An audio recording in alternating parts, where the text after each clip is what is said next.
Hey guys, so today I'm installing a running board for my truck beneath you see that, right? So that anybody can go inside the truck easily.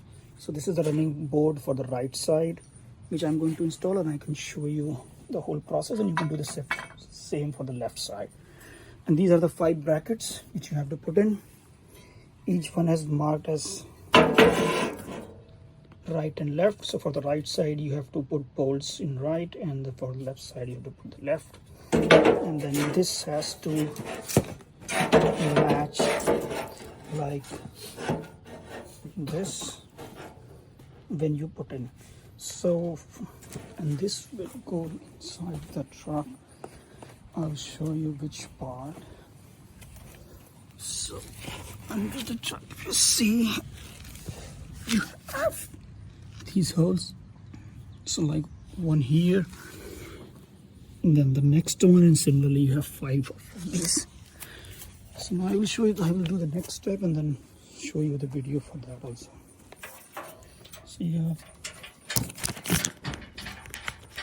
So we have to align these two and then put the bolt in these, and that's how we are going to do. So these are the instructions, and as per these instructions you have to put these brackets first, these ones, and then put the board, but we have taken a different approach.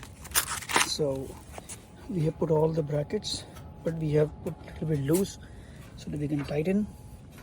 You need at least 2 people for this. These are loose, and this is how you have to put the bolt in.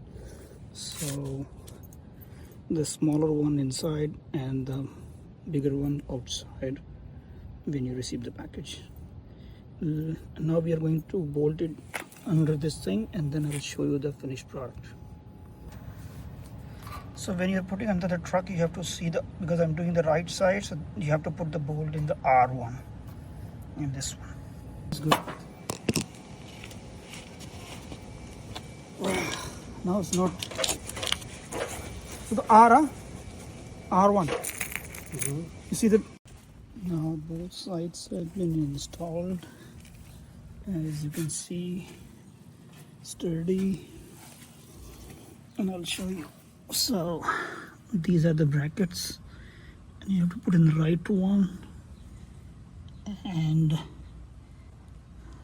5 brackets, and these are the 2 bolts for the bracket, and this is how it looks cool. I think this is extra safety also for the truck, because it's covering a little bit more space.